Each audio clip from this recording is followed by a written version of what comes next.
अस्सलाम वालेकुम। प्रोग्राम में आपको खुशामदीद कहते हैं। मैं आपके साथ हूँ आपकी होस्ट सुमेरा मिर्जा। नाज़रीन, नवाज शरीफ के खिलाफ 2018 की मुबैयना अदलिया मुखालिफ तकरीर पर तौहीन अदालत की कार्रवाई की इस्तदा की गई थी, जो अदम पैरवी की वजह से चीफ जस्टिस इस्लामाबाद ने खारिज कर दी।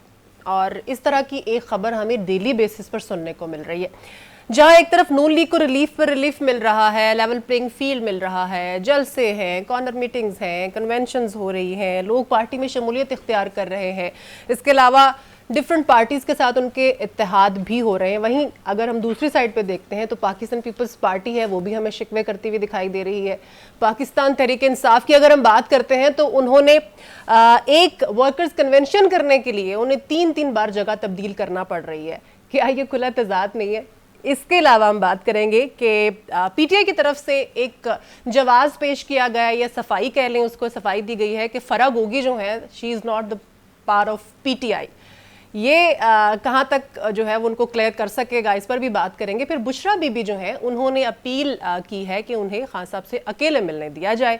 अब पता नहीं अकेले मिलने में उनको किस पॉइंट पे कन्विंस करना चाह रही हैं। इसके अलावा फिर हम बात करेंगे जी नून लीग की। जैसा कि मैंने पहले भी कहा कि वो बहुत एक्टिव है।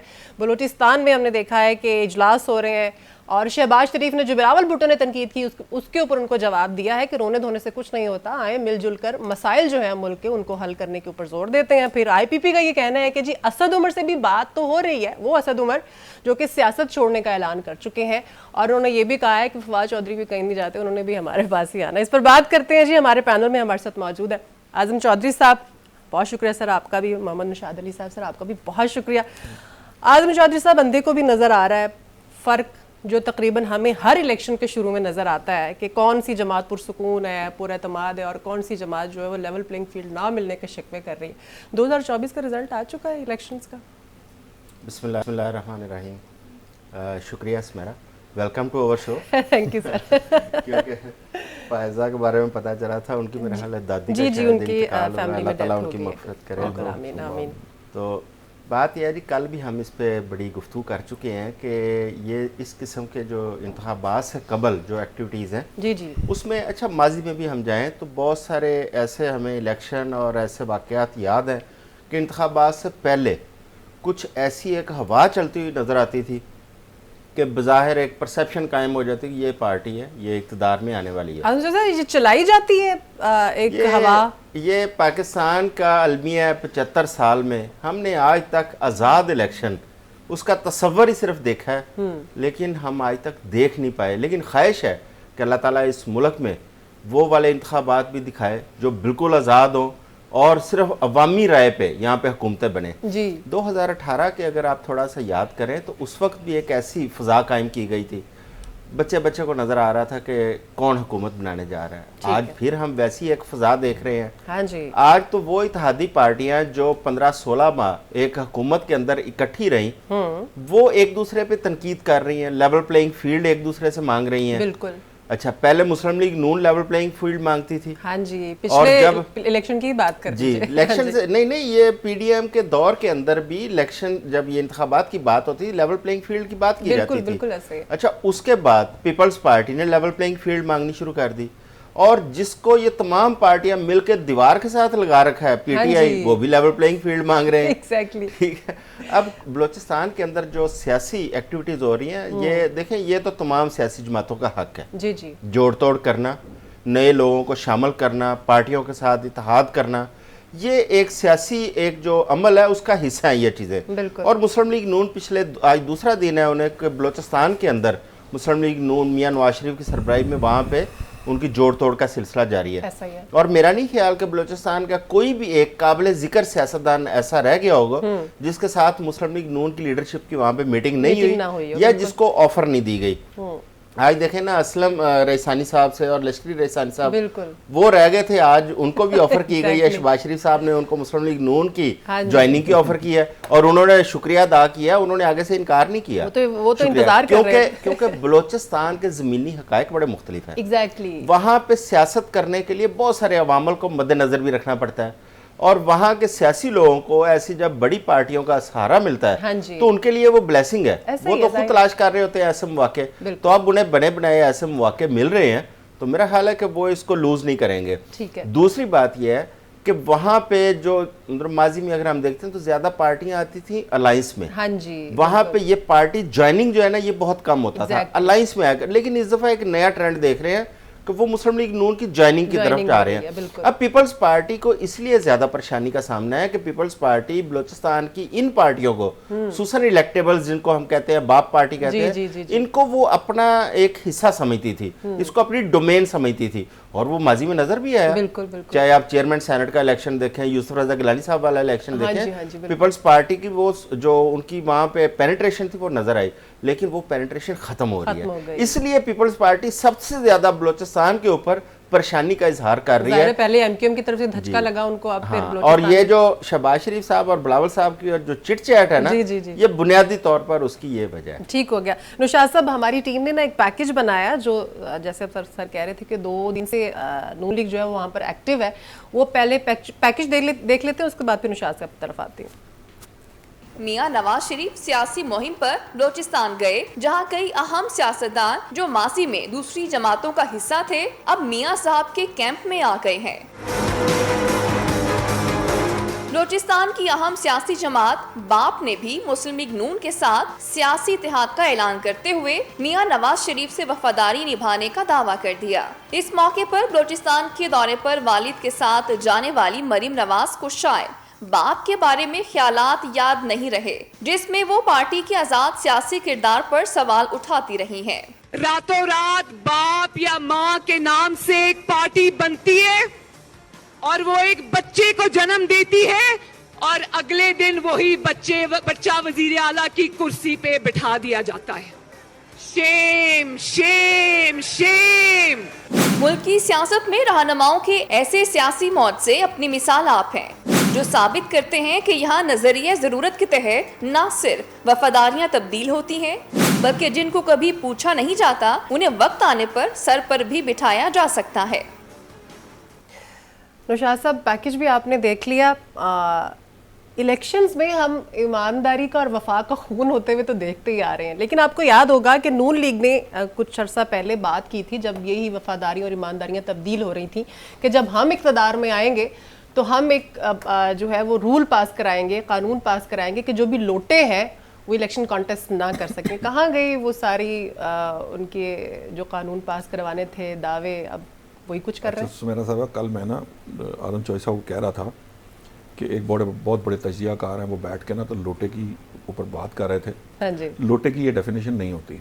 लोटे की डेफिनेशन ये नहीं है कि अगर आप इंतखाबात से पहले किसी जमात का हिस्सा बने, अच्छा। आप उनको लोटा नहीं कह सकते। लोटा उस सूरत में होता है जब फ्लोर क्रॉसिंग होती है। एक्चुअली टर्म ड्राइव इस तरह से हुई है असेंबली के अंदर, जब हाँ असेंबली के अंदर करते, तो ये उस तरह से टर्म निकली और इसका एक्चुअल मीनिंग भी यही होता। अब जहाँ तक बात है ना बलूचिस्तान की, देखिए ये भी अपने पैकेज में भी मरियम नवाज साहिबा भी इस बारे में बात कर रही थी। आपको याद होगा 2018 में जरदारी साहब ने कहा था मैं बलूचिस्तान हुकूमत गिरा कर दिखाऊंगा जी। फिर यही बाप पार्टी मार्ज़ वजूद में आई और ये शायद वो वाहिद पार्टी होगी कि जो ना सिर्फ मार्ज़ वजूद में आई कि एक पार्टी को तोड़ने के बाद, और वो अक्सरियत में थी असम्बली के अंदर। अच्छा, अब वो जरदारी साहब ने कहा मैंने तोड़ के कहा था तो मैंने तोड़ के दिखा भी दी। अब हुआ क्या है? हुआ ये है, ये जो लेवल प्लेइंग फील्ड की आप सारी डिस्कशन कर रही थी, इसमें सिर्फ बलूचिस्तान और सिंध में नहीं हुआ, ये पंजाब में भी हुआ है। बिल्कुल।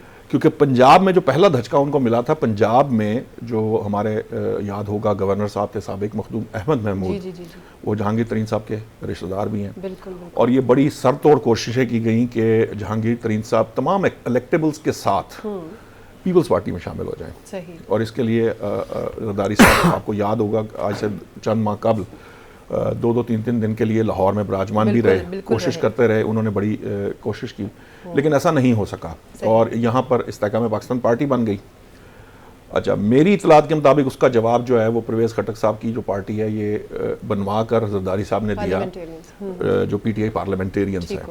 लेकिन जब मामला बलूचिस्तान का आया ना, असल में देखिए ये जो इसमें जो मेजॉरिटी लोग हैं, मतलब इसमें एक साबिक वज़ीर आला बलूचिस्तान हैं, इसमें मिनिस्टर्स हैं, ये वो लोग हैं जो एक्चुअली मुस्लिम लीगी थे, मुस्लिम लीग नवाज के साथ रहे। और जब इनको वहां से अलग किया गया तो उसके बाद इन्होंने अपनी पार्टी बनाए रखी, किसी पार्टी में शमूलियत इख्तियार नहीं की। लेकिन ये बात दुरुस्त है कि ये लोग पीपल्स पार्टी के साथ भी जिसे कहते हैं ना नेगोशिएशंस रहे हैं। ओके, यानी कि इनकी वापसी हुई है नून लीग में। जाम कमाल साहब ने भी इसके ऊपर बात की है, ठीक है, उनकी तो वापसी हुई। अब जब इस तरह की जब आप हवा जिसकी आप बात कर रही थी ना, इलेक्शंस जो है ना, इलेक्शन से पहले आपका जो सबसे बड़ी सक्सेस होती है वो ये होती है कि आप ये यकीन दिलाएं कि आपकी जमात जीत रही है। और इंटरेस्टिंग बात ये, दिलचस्प बात ये है जो मैंने कल भी कही थी, मैं आज कह रहा हूँ, ये यकीन पीपल्स पार्टी ने दिलाया कि नून लीग जीत रही है। सही, ऐसे ही मुखालिफ पार्टियां जो है वो ज्यादा रोल आम किरदार अदा करती है। This is called political vision. बिल्कुल, ये जो पॉलिटिकल साइंस की हम बात करते हैं, दिस इज जी। Political science basically. हालांकि कहते हैं कि पीपल्स पार्टी को पॉलिटिकल विजन जो है वो ज्यादा स्ट्रांग है नून लीग से। है इसीलिए कहने लगा। अब अगली बात ओके, गॉट इट। अब ये जब मैं कहता हूं ना कि ये दोनों जमातें मिली हुई हैं, और कल जो मैंने थीसिस पेश किया था वो ये था कि ये पीपल्स पार्टी को अपनी जो उसकी ओवरऑल सियासी हैसियत है उसका इदराक भी है, और उसे इल्म भी है, और उससे आने वाले नताइज के बारे में भी अच्छे तरीके से अंदाजा है। ठीक है, अब उसको पता है कि मैं पीपल्स पार्टी बतौर पाकिस्तान पीपल्स पार्टी वो आइंदा हुकूमत बनाने की पोजीशन में नहीं है by all means, even then कि ये तमाम जमातें मां सिवाय पीटीआई के और नून लीग के अगर बाकी जमातों के साथ इत्तेहाद कर लें तब भी ये मरकज में अक्सरियत की पोजीशन में फिलहाल नहीं है। ठीक है। अच्छा, जब इस तरह की सिचुएशन होती है तो उनको ये पता है कि उन्होंने दूसरे नंबर पर रह सकते हैं या तीसरे नंबर पर रह सकते हैं। अब वो क्या करेंगे? उनकी ख्वाहिश ये है कि वो ओपोजिशन का जो बेंच है ना उसको संभाल लें। ठीक हो गया। अच्छा, अब जब दोनों जमातें, बड़ी सियासी जमातें जिनका एक्चुअली चार्टर ऑफ डेमोक्रेसी के तहत ये तय था कि यहाँ डुअल पार्टी सिस्टम बनाया जाएगा, हम दोनों जमातें मिलकर आगे लेके जाएंगे, वो फिर अब कर ये रही हैं कि ये अवाम के सामने ये जो जुड़ा कुश्ती है इसको दिखाकर अब वो चाहते हैं कि अगर नून लीग हुकूमत बनाती है तो वो कल आजम चौधरी साहब के मुंह से निकल गया था फ्रेंडली ओपोजिशन, तो वो फ्रेंडली ओपोजिशन वाला मामला दोबारा से शुरू किया जाए। अब चूंकि ये मामला यहाँ पे है, शुरू में पीपल्स पार्टी ने कोशिश की थी जब इस्तेकाम पाकिस्तान पार्टी नहीं बनी थी, और बाप पार्टी के लोग भी जो हैं वो, हालांकि उन्होंने मरियम नवाज साहिबा से भी मुलाकात की थी, लेकिन उनकी मुलाकातें पीपल्स पार्टी से भी जारी थी। जब ये फैसले नहीं हुए थे, ये जिस हवा की आप बात कर रही हैं वो हवा वो अभी जरा सी, क्योंकि आपको पता है ना आप तक बात पहुंचने से पहले कहीं इनके पास भी तो है ना, पीपल्स पार्टी भी तो सियासत कर रही है, उन्हें भी पता है। और एक और मजे की बात था, ये मामला बहुत ज्यादा बड़ा कैसे है, ये बड़ी अंदर की बात बताने लगा। ये आप लोग सारे उसको निगेट करेंगे, कोई भी नहीं मानेगा, लेकिन मैं आपको बता रहा हूँ। पंजाब में मुस्लिम लीग नून ने, अब मैं ये खुफिया सर्वे है, मैं बोल रहा हूँ, बता रहा हूँ, एक खुफिया सर्वे करवाया। अच्छा, ये रिसेंटली। अच्छा, उनको वहां से जो नताइज आए ना कि 90 नशिस्तें ऐसी हैं जिन पर वो जीत सकते हैं। ओके, ठीक है। अब जैसे ये बात आई ना, मजे की बात, कि उन्होंने बड़े शौक से बताया मुस्लिम लीग नून के कायद को कि मियाँ साहब हम 90 सीटें जो हैं वो जीतने की पोजीशन में है, ये हमारा ये सर्वे बता रहा है, ये बता रहा है। अच्छा, उन्होंने कहा आप इस तरह करें कि फिर अब 90 तो आप जीत रहे हैं, तो आप ना 2/3 अक्सरियत की कोशिश करें। तो ये जो अब एफर्ट पुट की जा रही है ये उस 2/3 अक्सरियत के लिए की जा रही है। और ये बात अगर वहां सर्वे होगा, उनके नून लीग के अंदर कोई बात होगी तो वो पीपल्स पार्टी तक भी पहुंच जाती है। जब ये बात पहुंची है तो कहीं ना कहीं उनको ये मामलात आ रहे थे। फिर जब बाप पार्टी जो है वो बात करके पीछे हट रही, बात करके पीछे हट रही, बात करके पीछे हट रही, इस्तेकाम पाकिस्तान पार्टी बन गई। फिर अभी मजे की बात क्या है, वो जो पीटीआई पार्लियामेंटेरियंस बनी है, मजे की बात क्या है कि वो बनने के बाद भी जी वो हमारे हैं जिनके बारे में वो कहते हैं, जो इनके नून लीग के बड़े वो एकदम मेरे दिमाग निकल गया, केपीके से जो बड़े अमीर मुकाम साहब, वो उनकी मुलाकातें भी चल रही हैं अभी। सो पीपल्स पार्टी को वहां भी श्योरिटी नहीं है। सो अब ये जो सिचुएशन है ना, इस सारी सिचुएशन में जब हवा चलती है और वो निकल आती है, तो अब देखिए जो जिस बंदे ने, अब ये चौधरी साहब और मैं बैठे हुए थे, हम ऐसी गुफ्तगू कर रहे थे, आप पीटीआई के किसी बंदे से बात कर लें, जी वो तो की होने जा रहे हैं, की होना है, केड़ी पार्टी ने जितना है पता उनको है सारा कुछ, लेकिन वो चेक कर रहे होते हैं, वाटर टेस्ट करते हैं, चीजें पूछते हैं, इंफॉर्मेशन ले रहे होते हैं। तो जिस तरफ हवा चल पड़ती है, देखिए हर बंदे की ख्वाहिश ये है, मैं तो कहता हूं वोटर का ट्रेंड भी चेंज हो जाता है। देखिए आपका न्यूट्रल वोटर चेंज हो जाता ऐसा ही है, बिल्कुल। प्लस आपका जो वोटर है, वोटर ये सोचता है, आपके तो मेजर तो वो लोग हैं ना जिन्होंने वोटर निकाल के घर से लाना है, उनके स्टेक्स उस पार्टी से जुड़े हैं जिनसे उन्होंने काम लेने हैं, तो वो ज्यादा जोर उस तरफ लगाएंगे जिस तरफ उनको फायदा होगा और कल को आने वाले वक्त के अंदर उनको बेनिफिट मिल सकते हैं। ये एक ओवरऑल मैं आपको बता रहा हूँ कि इस तरह की सिचुएशन है।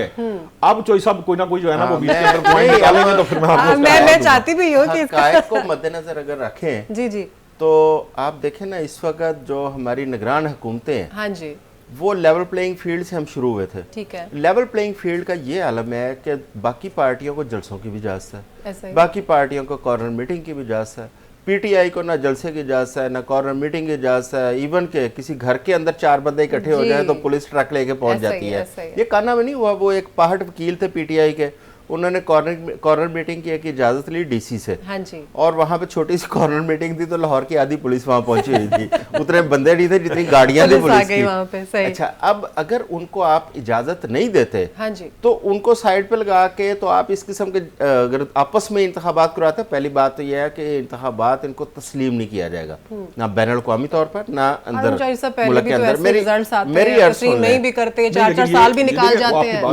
मेरी अर्ज सुन लें। चॉइस आप कह रहे हैं ना, ये बड़ा ये इंपॉर्टेंट है। आपको उन्हें इजाजत देनी पड़ेगी सही। कि वो इंतखाबी अमल का हिस्सा बने।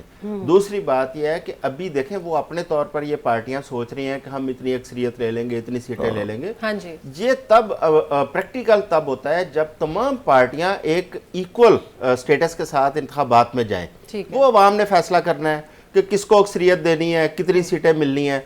तो मेरा ख्याल है कि सबसे इंपॉर्टेंट जो है वो बाकी पार्टियां जो ये इस वक्त एतराज कर रही हैं कि उन्हें इजाजत नहीं है, उन्हें इस अमल के अंदर शामिल होने की इजाजत दी वैसे जाए। भी जो नवाज शरीफ साहब है, जब वो खुद ये दावा कर रहे हैं, अभी उन्होंने कहा है कि हम पीटीए से बात करेंगे और लेवल प्लेइंग फील्ड सबको मिलनी चाहिए, तो फिर आपको चाहिए ये कि आप एक दफा बिल बैठकर सारे ये कहें कि पीटीआई को भी उतनी इजाजत देनी बिल्कुल। हाँ चाहिए। ये और जो चॉइस साहब ने जिस तरफ इंडिकेट किया ना, देखिए बात आपकी दुरुस्त है कि हमारे इलेक्शंस के ऊपर सवालिया निशानात लगते रहे हैं, बिल्कुल ऐसा ही है। लेकिन ये देखिए कि 2013 में सवालिया निशान लगा, लेकिन एक्सेप्टेबल हद तक मामला जरूर ऐसा थे। ही है, 2018 में सवालिया निशान लगा, वो बहुत गैप जो थे आर्ग्यूमेंट वो हुआ, बहुत कम थे।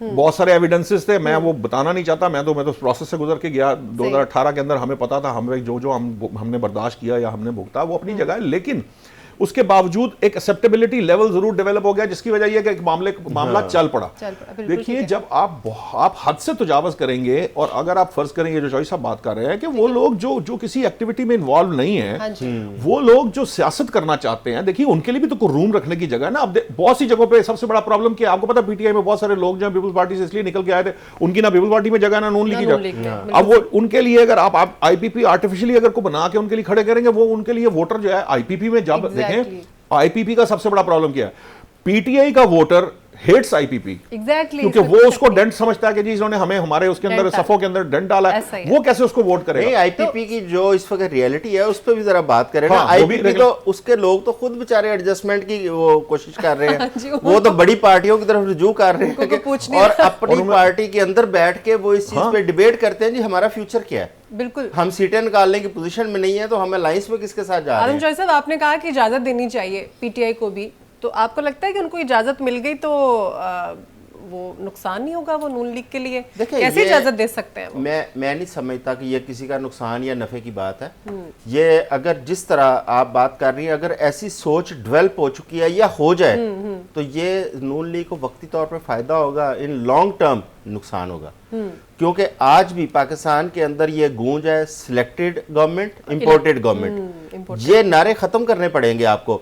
आप देखें, आप इकोनॉमी में बिल्कुल जमीन पे गिरे हुए हैं इस वक्त। पाकिस्तान में आप बैनुल-अक़वामी तौर पर आप देखें कि आपकी इस वक्त क्या पोजीशन है। आप अपनी अदलिया की रेटिंग देखें, आप कहाँ पे खड़े हैं, आप अपने पासपोर्ट की रैंकिंग देखें, आप इस वक्त कहाँ पे खड़े हैं। आपको अल्टीमेटली इस मुल्क को खड़ा करना है, इस कौम को खड़ा करना है। इस मुल्क के जो बुनियादी मसाइल है, इकोनॉमी है, ये बाकी चीजें हैं, आपको उसको ठीक करना है। उसको ठीक करने के लिए आपको इस किस्म के फैसले करने पड़ेंगे। आपको मजबूत हुकूमत, आपको अवाम को मैंडेट देना पड़ेगा, शिफ्ट करना पड़ेगा कि अवाम खुद फैसला करे कि उन्होंने किसको सिलेक्ट करना है, किसको उन्होंने मुंतखब करना है, कौन उनके पार्लियामान में बैठेगा। मेरा ख्याल है फिर इनको ये पता ही है कि अवाम ने किसको जो है वो इलेक्ट करना है, तो उसी वजह से ये सारी कदगनें लगाई जा रही हैं और जलसे जुलूस जो है वो भी रोके जा रहे हैं। ब्रेक लेते हैं नाज़रीन, ब्रेक के बाद जब हम वापस आएंगे तो हम बात करेंगे फैजाबाद धरने पे सुप्रीम कोर्ट का एक बड़ा फैसला सामने आया है। फैजाबाद जो धरना है वो फैसले पर अमल दरामद के लिए इंक्वायरी कमीशन जो है वो तश्कील दे दिया गया है, जिसमें 2 माह में तहकीकात जो है मुकम्मल करके रिपोर्ट पेश करनी है। ब्रेक के बाद इस पर डिस्कस करेंगे।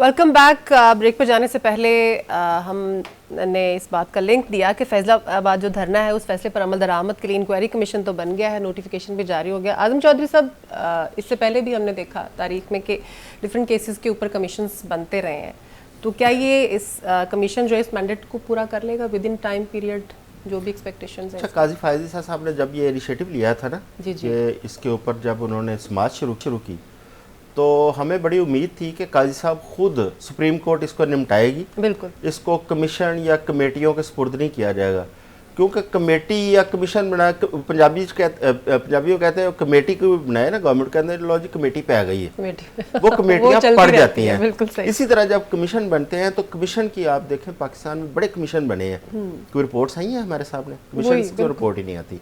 ये 2 माह का टाइम दे दिया इस कमीशन को, और इसमें 2 रिटायर्ड पुलिस अफसर हैं और 1 रिटायर्ड सिविल ब्यूरोक्रेट है। अख्तर अली शाह साहब है रिटायर्ड आईजी, वो है इसका सरबराह है।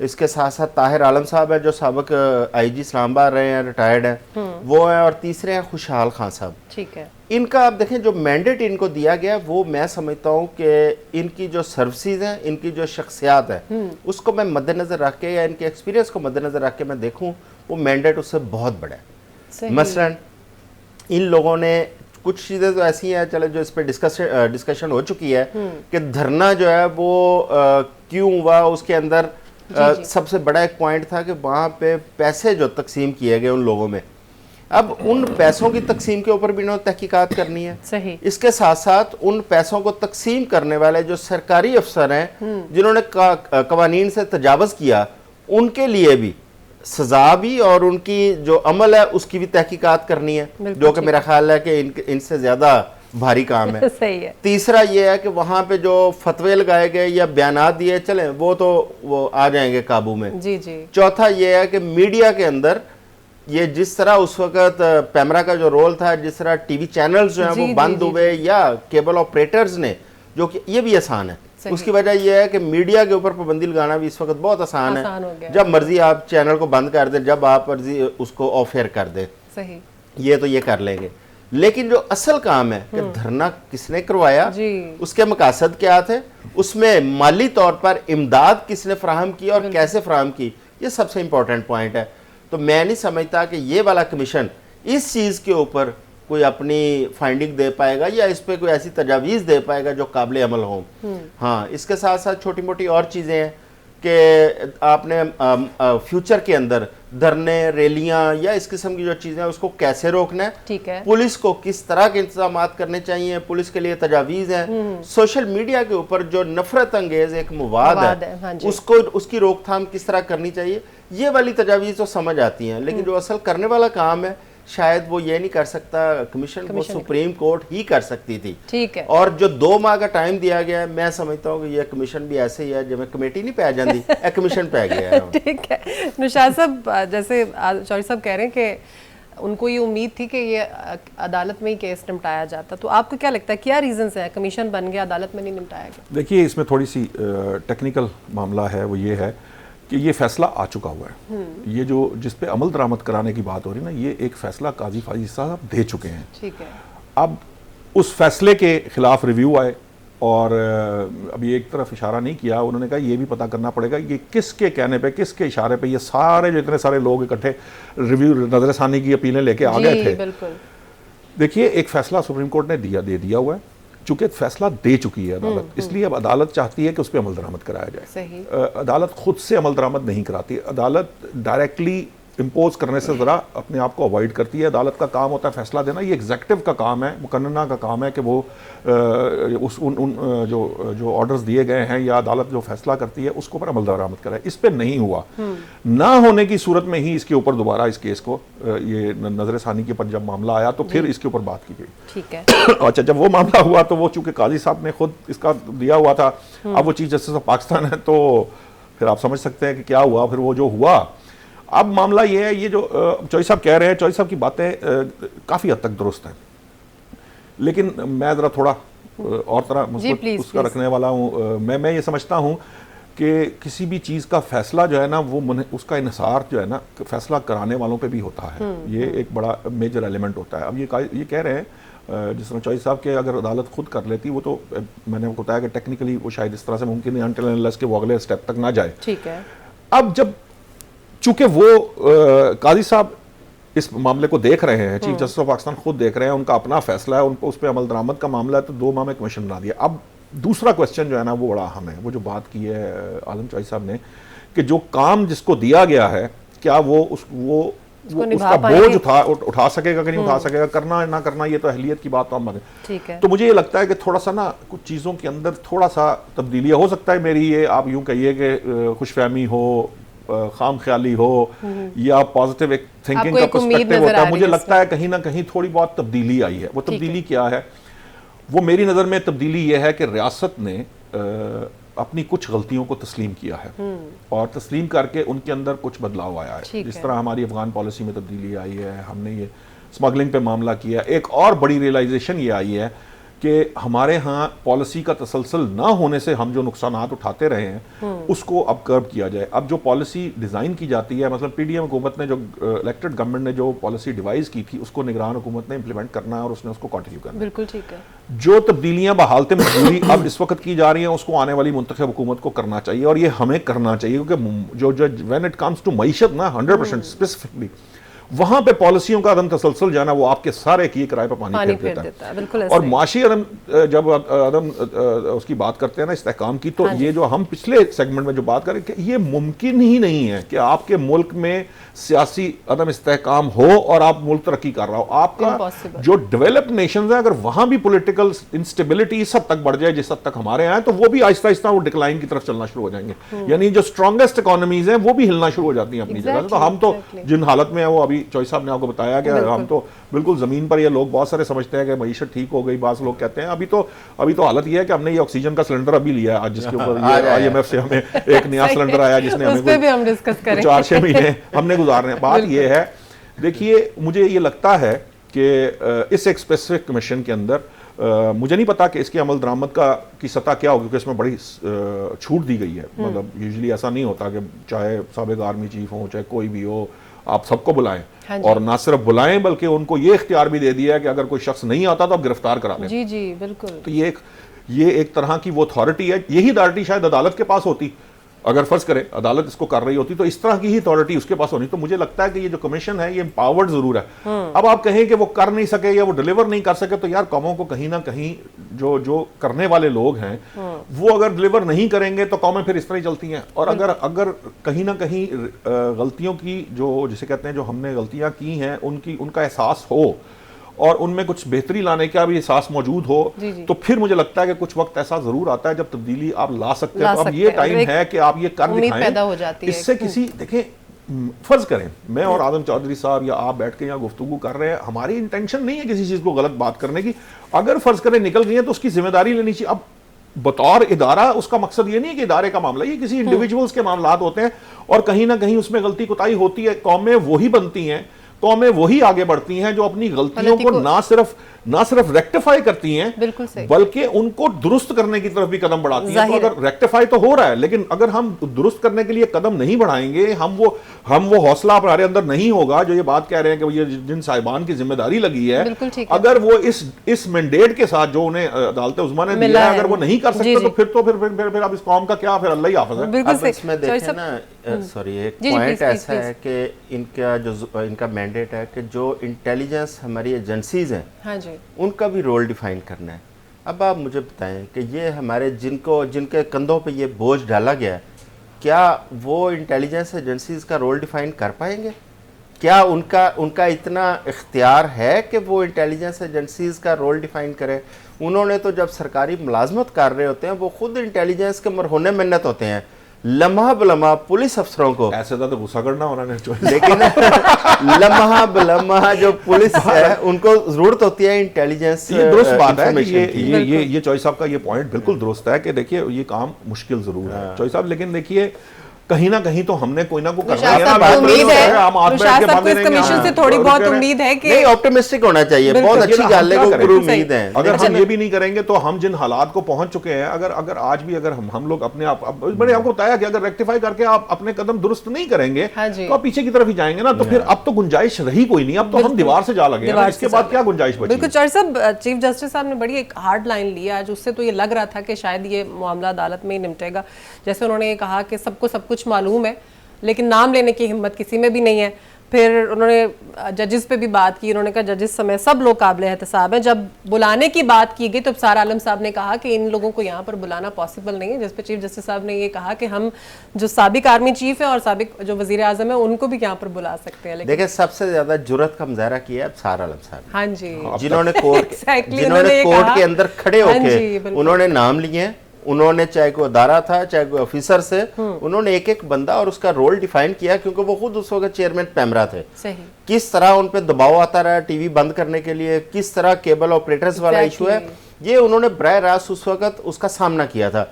और उन्होंने जुर्रत का मुजाहरा करते हुए सुप्रीम कोर्ट में ये बात की थी। मैं इसीलिए कह रहा हूँ, जब एक बंदा जुर्रत कर रहा है, वो नाम ले रहा है वहां पे, और जो सरकारी मुलाजम होते हैं जो चाहे किसी भी लेवल पे ओहदे पे बैठे हो, जब वो नौकरी के अंदर होते हैं तो वो जुर्रत का मुजाहरा बहुत कम करते हैं। मैंने नहीं देखा कि ड्यूरिंग जॉब किसी ने कोर्ट में खड़े होकर जुर्रत के साथ ऐसी बात कर दी हो। लिहाजा इनसे ये तवक्को या उम्मीद रखना है कि वो वहां बैठ के किसी अदारे का नाम ले देंगे, किसी ऑफिसर का नाम ले, ये नामुमकिनात में से है। हाँ, काजी साहब के पास जो इख्तियार है, काजी साहब के पास जो इस वक्त मकाम है, जो उनको चीफ जस्टिस सुप्रीम कोर्ट की हैसियत से अता किया गया अल्लाह ताला की तरफ से, उनके पास वो सारा कुछ है। वो नाम भी ले सकते हैं, वो जिम्मेदारी भी फिक्स कर सकते हैं, वो उसके आइंदा जो इक़दामात हैं पेशकदमी के, हाँ जी। उसके ऊपर भी फैसला दे सकते हैं। देखें धरनों का नुकसान क्या हुआ है। जी जी, 2014 के धरने, उसके बाद मौलाना फजलुर रहमान के धमके धरने, उसके बाद ये टीएलपी के धरने, उससे होता क्या है, आपका वफाकी दारुल हुकूमत पूरा मफलूज हो जाता Exactly. है। वहां पे 2014 से पहले भी धरना था जी, ना, उससे काली पहले भी साहब वाला भी धरने एक धरना है जी, जो जी, पिछली काली पार्टी के साहब दौर में वाला। था, अच्छा, जिसको बड़ी मुश्किल से ये मैनेज सारी पार्टियों के धरने हमने देखे हुए हैं, रैलियां, लॉन्ग जो मार्च, उठता है धरने। जाके वहां जाके अब सामने आज बैठ जाता है। धरने, लॉन्ग मार्च, रैलियां सारी इसमें कंक्लूड की गई हैं, इस कमीशन के सुपुर्द सही, की गई सही। हैं। अच्छा, इससे होता क्या है कि तमाम इकोनॉमी आपकी मफलूज हो जाती है। Exactly. आप सिर्फ दारुल हुकूमत को नहीं बंद करते, आप पूरे मुल्क का निज़ाम उसको बंद कर रहे होते हैं। उससे लोगों का रोजगार भी मुतासर होता है, मुल्क का निज़ाम भी मुतासर होता है, और कई कई दिन तक पूरा मुल्क मफलूज होकर रह जाता है। और पाकिस्तान के साथ जो बैनुल-अक़वामी तौर पर तजारती मामला चल रहे होते हैं, वो सारे आउट ऑफ कंट्रोल हो जाते हैं। फिर आपकी जो ट्रांसपोर्टेशन है, जिस तरह आप कराची से आपकी सारी वो पोर्ट से आ रहा है सामान, वो एक जगह पे आकर स्टक हो जाता है, आगे जा नहीं पाता। जी। ठीक है, इस किस्म की चीज़ों से मुल्क जो नाकाबिले तलाफी नुकसान पहुंचा, उसको रोकने के लिए ये एक अच्छा अमल था सही। और अच्छा इकदाम था। लेकिन पता नहीं, अल्लाह ना करे कि मैं इसमें कोई ठीक साबित हूँ, मैं गलत ही साबित हूँ तो ठीक है। मुझे उम्मीद नहीं नज़र आ रही कि अभी ये कमीशन के जरिए ना ये चीज़ें ठीक डायरेक्शन पे चली जाएंगी। ऑप्टिमिस्टिक होना चाहिए। मैं बिल्कुल हामी हूँ निशात साहब का, हमें पूरी उम्मीद रहना चाहिए। शजर से तो उम्मीदें उम्मीदें बाहर और रख। लेकिन माजी के अंदर आज बात के है, दिन आपकी तक भी- हमने आपकी जो कुछ concern फेस भी- किया है ना, जी जी, तो उसको देखते हुए फिर थोड़ी कमजोर हो जाती है हमारी जाहिर है उम्मीदें। पिछले जो एक्सपीरियंसेस हैं उनको हमारे- सामने रखते हुए। ठीक बात है। हाँ, मतलब इस ये- कमीशन के अंदर कोई हाजिर ड्यूटी जजेस होते हैं, हाजिर ड्यूटी आर्मी के ऑफिसर्स होते हैं, शायद मेरी उम्मीदें मुख्तलिफ होती। सही। लेकिन इस कमीशन का जो फॉर्मेशन है, उस पे आके मैं थोड़ा सा, मैं इसलिए मायूसी का इजहार। लेकिन कमीशन का जो फॉर्मेशन पे तो आपको मायूसी है ही, लेकिन ये ऑर्डर आया है काजी फायद ईसा साहब की तरफ से, वो आजकल हम देख रहे हैं वो बहुत एक्टिव है इस तरह के इश्यूज को लेके। जॉय साहब जो बात कर रहे थे कि फर्दर आगे जो फ्यूचर में इस तरह के धरने या इस तरह की जो रैलियां हैं, उसके ऊपर कोई इम्पैक्ट करेगा ये कमीशन, या जो भी आज हेयरिंग हुई है, देखिए, जो रिमार्क्स है चीफ ये जस्टिस जो मामला है ये तो शुरू ही धरने से हुआ था। और आप अगर देखिए, ये जो चौधरी साहब ने जिस तरफ रेफर किया है ना आपको, ये बड़ी इंपॉर्टेंट बात है। दुनिया भर में धरने और रैलियों का एक तरीकाकार वजह कर दिया प्रोटेस्ट जाता करने है। का, बिल्कुल। हमारे यहाँ चौधरी साहब को याद होगा, ये हमारे लाहौर हाई कोर्ट की तरफ से भी बारहा इसके ऊपर गुफ्तगू हुई है। माल रोड पे पाबंदी लगाई गई, फिर उसके तहत इजाज़त का मामला। हमारे यहाँ पता नहीं एक कॉन्सेप्ट है कि अगर माल रोड पे पाबंदी लगाई तो जब तक हम माल रोड पे नहीं कर लेंगे किसी को ये पता नहीं चलेगा कि हम कुछ ताकत रखते हैं। वो जिद आ जाती है हाँ, कि हाँ। ये जो फलसफा है ना, ये फलसफा इसलिए है कि हमारे यहाँ कानून की अमलदारी उस तरह से नहीं है जिस तरह से होनी चाहिए। सही। When you become a law abiding citizen, जब आपकी नेचर में और आपके रवैये में आप कानून के पाबंद होने का वो होते हैं ना, आपका एटीट्यूड ये होता है, फिर ये इस किस्म की सोच डेवलप नहीं होती। और ये सोच हमारे यहाँ आम हो चुकी हुई है। बहुत सारे लोग सिर्फ इसलिए कानून को मामूली कानून तोड़ देते हैं कि उनको लगता है इशारा तोड़ने के बाद मैंने कोई अचीवमेंट हासिल की है, मैंने कोई बड़ा काम कर लिया है कोई। हालांकि असूली तौर पे दुनिया भर के अंदर वो जो गलती से ये कर दे उसे भी शर्मिंदगी हो रही होती है और वो हमेशा शर्मिंदा रहते हैं। सो ये जो एटीट्यूड है इसको बदलने की भी जरूरत है, और उसको बदलने के लिए ये जरूरी है कि उन चीजों को एक दफा छाननी से गुजार के उसके अंदर जो वो एक्चुअल प्रॉब्लम्स है ना उनको सामने लाया जाए कि ये क्या वजूहात हैं कि ये इस तरह का एटीट्यूड डेवलप हुआ है, किन रीजंस की वजह से हुआ है और आइंदा इसका तदारुक कैसे मुमकिन है। लेकिन अब जो बात चौधरी साहब जो इम्प्लीमेंटेशन की बात कर रहे हैं वो ना भी मतलब एक एरिया है उसका, लेकिन इतनी डिबेट तो जरूर होगी ना। जो पहले जहां पे फैसला दिया गया था उसके बाद से जो चीजें जो हिडन रह गई हैं उनको भी तो सामने आनी चाहिए ना। वो सामने आएंगी, उसके बिहार पे कुछ ना कुछ कहीं ना कहीं हम बतौर कौम जब एवोल्यूशनरी प्रोसेस में होते हैं, एनीथिंग दैट एग्जिस्ट वो अपना आप जो है ना वो कहीं ना कहीं जाके दिखाती जरूर है। सो हमें कदम बढ़ाते रहना चाहिए, हमें चलता रहना। ये जमहूरियत ना एक दिन में मुस्तहकम होती है। ये मतलब ये जनरेशंस टू जनरेशंस आपको जनरेशंस चाहिए किसी जमहूरियत की प्रॉपर तरीके से रूट्स पकड़ने के लिए। कायद साहब ने आज एक और उनका वो बड़ा अच्छा उनका इकदाम लगा। एक KPK से एक बच्चे का केस था तो उसमें एक पुलिस ऑफिसर के हवाले से जो उसके साथ जब साहब लगाया गया उस पर उन्होंने कहा जी कि एक सरकारी अफसर के लिए आप साहब का लफ्ज क्यों इस्तेमाल करते हैं। मतलब उनके कई इकदाम बड़े काबिल तारीफ हैं और बहुत अच्छे हैं, लेकिन इसीलिए उनके साथ उम्मीदें भी ज्यादा वाबस्ता हो जाती है ना। मुझे भी शायद उम्मीद इसीलिए मेरी भी उम्मीद जिंदा है कि कहीं ना कहीं वो देख भी रहे हैं तो ये उनको भी तो पता है ना, जिन्होंने जाके रिपोर्ट करना है कि जनाब वो फिर जवाब उनको भी देना है। कमीशन को भी वो टांग सकते हैं ना, जनाब इतना आपको क्या काम दिया था। हम तो खुद यही चाहते हैं कि ये 2 माह का जो टाइम दिया गया है और मुहर्रकात सामने लाने की जो बात की गई, अल्लाह करे वो हो जाए। और हम तो खुद यही चाहते हैं। यहाँ पर ब्रेक लेंगे, ब्रेक के बाद जब हम वापस आएंगे तो हम बात करेंगे पाकिस्तान और IMF के दरमियान स्टाफ की सतह का मुआहदा जो है वो तय पा गया है और अब इस मुआहदे के तहत पाकिस्तान को $70 करोड़ मिलेंगे। इसके रिजल्ट्स क्या होंगे, इम्पैक्ट्स क्या होंगे इकोनॉमी पर, पाकिस्तान किस सतह में किस समत में जाएगा, उस पर हम ब्रेक के बाद बात करेंगे।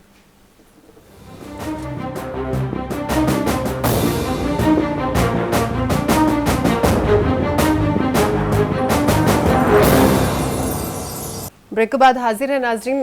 चौधरी साहब, मुझे समझ नहीं आ रही कि मैं खुश हूँ इस बात पे या फिर अफसोस का इजहार करूँ कि हमें IMF की तरफ से जो है वो मज़ीद अब $70 करोड़ मिल जाएंगे। लेकिन एक अच्छी बात ये भी है कि IMF की तरफ से एडमायर किया गया है कि पाकिस्तान ने बहुत अच्छी स्ट्रगल की और अहदाफ हासिल करने में कामयाब हुई, लेकिन वो टैक्स कलेक्शन इशू को जो वो पॉइंट आउट कर रहे हैं कि उसमें बहुत से फ्लॉज हैं। क्या कहते हैं? देखिए, इसमें वक्ती तौर पर खुशी की बात है, लेकिन अगर हम मजमूई तौर पर देखें तो अफसोस की बात है कि हम आज भी IMF के आगे जो है ना हमें सर झुकाना पड़ता है, उनकी मिन्नतें करनी पड़ती हैं। 75 साल में हम इस काबिल नहीं हो पाए कि हम अपनी इकॉनमी को इतना स्टेबल करें कि हमें इन कर्ज़ों से कशकोल से बाहर निकले। अब तमाम हमारी जितनी सियासी लीडरशिप है तमाम पार्टियों की, वो हमें हर दफ़ा दावे करती हुई नज़र आती हैं कि हम कशकोल तोड़ देंगे, लेकिन जब वो हुकूमत में आते हैं तो पता चलता है कशकोल और बड़ा हो गया। बिल्कुल। वो टूटता नहीं है, कर्ज़ों का वॉल्यूम बढ़ता चला जा रहा है और हर पैदा होने वाला बच्चा कई करोड़ रुपए का मकरूज है। तो ये तो कशकोल तो हमें तोड़ना पड़ेगा, आज नहीं तो कल हमें अल्टीमेटली तोड़ना पड़ेगा। लेकिन मौजूदा जो हालात हैं उनका तकाजा यही था कि हमें कहीं ना कहीं से कुछ सांस लेने के लिए थोड़ी ऑक्सीजन हमें मुयस्सर आती। सही। जिस तरह थोड़ी देर पहले शाह साहब ने कहा कि आज हमने सिलेंडर एक भरवाया है, ये सिलेंडर भरवाया है। PTI के दौर में ये सिलेंडर थोड़ा लेट हो गया था और हमें अभी ये सिलेंडर भरा है। आप देखें ना, PDM गवर्नमेंट के दौरान IMF के साथ हमारा मुआहदा हुआ था। $3 अरब वो एक स्टैंड बाई मुआहदा था। उसकी हमें एक इंस्टॉलमेंट आ गई थी, दूसरी इंस्टॉलमेंट अब रिलीज होनी थी। और पाकिस्तान में इस वक्त मुआशी हालात बहुत अबतर हैं। इस वक्त निगरान हुकूमत है जिसके इख्तियारात भी महदूद होते हैं, बिल्कुल। और इसके बावजूद हमें IMF से बार बार, और पिछले 3-4 माह से IMF के जो टीम है वो पाकिस्तान में है, बिल्कुल ऐसे ही है। स्टेट बैंक के अंदर मुख्तलिफ महकमों उन्होंने ऑडिट किया है पूरा, और पूरा जायजा लिया है। जो उन्होंने हमें एक टास्क दिया था उसकी पूरी उन्होंने तफसीलात चेक की हैं, और ऑडिट करने के बाद इस स्टाफ लेवल मुआहदे तक हम पहुंचे हैं। अब उन्होंने $70 करोड़ हमें IMF ने आज अप्रूव किया स्टाफ लेवल मुआहदा, जो उनके एग्जीक्यूटिव बोर्ड में जाएगा अप्रूवल के बाद, और तकरीबन 99% ये होता है कि स्टाफ लेवल पे अगर अप्रूव हो गया वो बोर्ड से अप्रूवल मिल जाती है। बिल्कुल ठीक है, क्योंकि हमें इस वक्त तनख्वाहें देने के लिए और रोजमर्रा के जो अखराजात हैं उनको चलाने के लिए हमें मुश्किलात दरपेश हैं। इससे हमें कुछ 6 माह की एक ऑक्सीजन मिलेगी, लेकिन इसका जो सबसे बड़ा फायदा है वो ये है कि बाकी जो डोनर एजेंसीज या जो ऐसे मुमालिक जो हमारी मदद करना चाहते हैं उन्होंने चीजें IMF के मुआहदे के साथ मुंसलिक कर दी हैं। वो भी उतनी देर तक हमें नहीं पैसे रिलीज करते या हमें नहीं रिलीफ देते जब तक IMF के साथ हमारा मुआहदा मैच्योर नहीं होता।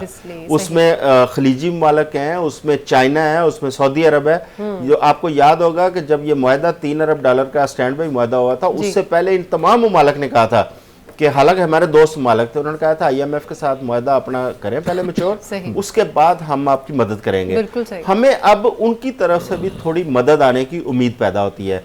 और दूसरा इसके साथ साथ ये है कि एक G2G मुआहदे उनकी तरफ भी पाकिस्तान आगे बढ़ रहा है। सही है। उन मुआहदों की रूह से भी हमें उम्मीद है कि हमें कुछ पाकिस्तान के अंदर पैसा आएगा। फिर हमने जिस तरह एग्रीकल्चर का एक स्टेप लिया, और वो आर्मी चीफ आसम नसीर साहब का एक बहुत बड़ा इनिशिएटिव था। अब उसके अंदर हमें एक उम्मीद है कि तकरीबन $25 बिलियन वो पाकिस्तान को मिल सकते हैं। जैसे जैसे वो आगे बढ़ता जाएगा पाकिस्तान में पैसे आने शुरू हो जाएंगे। लेकिन ये IMF का जो मुआहदा है ये बुनियाद है इन तमाम चीज़ों की, और आज हमने जो बुनियाद है उसको अबूर किया है। सही है। अच्छा अनुशाद साहब, ये बताइएगा कि जैसे अभी सर कह रहे थे कि एक उस लिहाज से तो एक अच्छी बात ही है, लेकिन मैं टैक्स कलेक्शन इशू पे आपसे बात करना चाहती हूँ कि कहाँ पर फ्लॉज हैं, कहाँ से टैक्स कलेक्शन में कोताही होती है, उसकी रीजंस क्या है, इन अहदाफ को क्यों नहीं हासिल किया जा सकता? ये दो मुख्तलिफ एरियाज हैं। एक तो आप टैक्स कलेक्शन की कोताही है, और एक ये है कि आप टैक्स कलेक्ट ही नहीं कर पाते। मतलब वो बहुत सारे सेक्टर्स आपके ऐसे हैं जिनके यहाँ टैक्स देने का रिवाज ही नहीं है, वो टैक्स फ्री समझे जाते हैं। सही। देखिए पाकिस्तान का सबसे बड़ा मसला अभी हमारी जो टैक्स टू GDP रेशो है वो तकरीबन 11% है। अब जिस मुल्क के अंदर 11% लोग टैक्स देंगे, वहाँ पर आप सोच लीजिए कि बाकी 89% जो हैं वो उसको कैसे पूरा किया जाएगा। एक बात, अब IMF की आज MD साहिबा ने जो गुफ्तगू हो रही थी वो भी यही कह रही थी कि पाकिस्तान को मिनिमम फौरी तौर पे जो एफर्ट्स पुट करनी चाहिए कि 15% तक ले जाना चाहिए अपने आप को। कहने को ये 4% है लेकिन ये 4% इंतहाई मुश्किल है। उसकी रीजंस ये है कि अभी रिसेंटली जो वर्ल्ड बैंक की रिपोर्ट आई थी, उन्होंने कहा था कि आपको रिटेलर्स पे टैक्स लगाना पड़ेगा, आपको एग्रीकल्चर सेक्टर पे टैक्स लगाना पड़ेगा, आपको रियल स्टेट पे टैक्स लगाना पड़ेगा। आपके यहाँ प्रॉब्लम ये है कि जब आप रियल स्टेट को टैक्स में लाने की कोशिश करते हैं तो रियल स्टेट का बिजनेस जो है ना वो बिल्कुल वो खत्म कर दिया जाता है, वो बिठा दिया जाता है। और हमारी तो इकोनॉमी रियल स्टेट पे चल रही है। जो हमारा सिस्टम है ये अब तो पिछले कुछ अरसे से ये मामला ही इस तरह से हुआ हुआ है। जो रिटेलर साहिबान हैं, आपको याद होगा कि जो ये जब PDM की गवर्नमेंट आई थी उन्होंने एहतसाब लगाया था, तो मरियम साहिबा ने ही मिफ्ता साहब को खड़का दिया था अपने उनको कि जनाब ये आप क्या कर रहे हैं, रिटेलर पे टैक्स लगा रहे हैं। और रिटेलर जो जितने भी थे साहिबान थे, बावजूद इसके कि उनकी स्लैब्स बनाई गई थी और को बहुत आउटस्टैंडिंग जिसे कहते हैं ना, ये बहुत एग्जॉर्बिएंट किस्म का टैक्स नहीं था, उन्होंने वो भी नहीं दिया। वो भी मामला यूं ही खटाई में पड़ गया। सही है। अब एग्रीकल्चर तो वो आप भूल ही जाए ना। मुझे तो ये जो अब जब नामुमकिन की बात आते हैं ना, चॉइस सब करते हैं, तो मुझे यहाँ ये एक मसला जो है ना वो फील होता है। उसकी वजह ये है कि ये जितने आपके यहाँ असम्बलियों में जितने फ्यूडल्स बैठे हैं, इनका असम्बलियों में बैठने का सिर्फ एक ही मकसद है, और वो यही है कि वो अपने जो इंटरेस्ट्स हैं उनको वॉच करें। और आप इनसे ज़रा करके छेड़खानी करके तो देखें, फिर उसके बाद देखिए कि मामलात कहाँ से कहाँ चले जाते हैं। लेकिन हकीकत ये है कि ये पॉसिबल नहीं है। और अब जिस हालत को आप पहुंच गए हैं, देखिए अब आपकी कोई $25 बिलियन की तो आपकी डेट सर्विसिंग यानी डेट मैनेजमेंट आपको के लिए $25 बिलियन चाहिए। सही। टोटल मिला के पूरा मुल्क जो है वो $30-32 बिलियन बनाएगा, तो आप अपने सिस्टम को कैसे चलाएंगे, आप कहाँ से बजटरी डेफिसिट्स पूरे करेंगे, आप कहाँ से अपने ट्रेड बैलेंस को कंट्रोल करेंगे, कहाँ आपके करंट अकाउंट खसारा वो होगा। हमारा तो प्रॉब्लम ये, हम तो डेट सर्विसिंग के लिए हम लोन्स ले रहे हैं ना। बिल्कुल ऐसे। तो अब इस तरह के जो इकोनॉमिक साइकिल के अंदर सबसे ज्यादा इंपॉर्टेंट ये है कि वो तमाम लोग जो यहाँ टैक्स हॉलीडेज एंजॉय कर रहे हैं, जी बिल्कुल, उनको को पूछे, मेरी और आपकी तो एट सोर्स कट जाता है, तो तनख्वाहदार तबका उससे मेजॉरिटी तो कट के आता है। मेजॉरिटी जो है वो सैलरीड पर्सन है जिनसे आप टैक्स इकट्ठा कर लेते हैं। बाकी आपने इनडायरेक्ट टैक्सेस, तो वैसे तो वो टैक्स आप देखिए ना कि 25 करोड़ आवाम में से अगर 5 का हाउस होल्ड हो तो 5 करोड़ आवाम टैक्स तो वैसे हम देते हैं। मतलब वो कोई वो शैम्पू खरीदेगा टैक्स देगा, साबुन खरीदेगा टैक्स, इनडायरेक्टली वो टैक्स कहीं ना कहीं दे रहा है। लेकिन ये जो निजाम है, ये जो इनडायरेक्ट टैक्सेशन है और जो इतने यूटिलिटी बिल्स पे टैक्स हैं या सारा कुछ है, इससे आप वक्ती तौर पे तो अपने सिस्टम को, जिस तरह अभी हमने आपको पता है ना बगले बचाई है कि हमने एक्स्ट्रा फर्स्ट क्वार्टर के अंदर एक्स्ट्रा टैक्स इकट्ठा कर लिया, ये तो कर सकते हैं। लेकिन ये आपको कभी भी स्ट्रॉन्ग इकोनॉमी की कोई फाउंडेशंस नहीं दे सकते। स्ट्रॉन्ग इकोनॉमी की फाउंडेशंस उसी सूरत में बनेंगी जब आप अपना, जैसे हम कहते हैं, तर्ज जिंदगी बदलेंगे, आप अंदाजे जिंदगी बदलेंगे। आप ये जो हमारे यहाँ एटीट्यूड्स हैं, जिस तरह मैं लॉ अबाइडिंग की बात कर रहा था, इस तरह जो टैक्स गिविंग नेशंस हैं उसको हमें देखना चाहिए। वहां लोग टैक्स देते हैं, हमारे यहाँ टैक्स एवेड करना एक किस्म का ना, वो आप कहते हैं कि एक समझा जाता है, प्राउड फील किया जाता है, या वो लोग उसको बड़ी आसानी कर लेते हैं और उनको कोई पूछने वाला नहीं है। ठीक हो गया। ये जो टैक्स एवेजन है, वैसे तो मुझे एकदम इमरान खान साहब का नाम याद आ गया, मैं फिर अब नहीं उस मौजू की तरफ नहीं जाना चाहता, लेकिन टैक्स इवेजन जो है वो यहाँ पे ऐसा समझाते हैं जैसे ये कुछ जुर्म ही नहीं है, कुछ बिल्कुल ऐसा। लेकिन इस तरह के एटीट्यूड से हम आगे बढ़ नहीं पाएंगे। इसके मुकाबले में अगर हम दूसरी कंट्रीज को देखते हैं तो वहां पर टैक्स कलेक्शन का एक बड़ा जबरदस्त सिस्टम है और उससे कोई भी बाहर नहीं जा सकता। अभी प्रोड्यूसर साहब ने मुझे बताया जी, पेट्रोलियम मसनूआत की जो प्राइसेस हैं वो कम हो गई है, तो मुबारक को पेट्रोल जो है वो तकरीबन 2 रुपये और 4 पैसे कम हो गया। रिजल्ट जो है वो हमारे बात करते करते ही आना शुरू हो गए।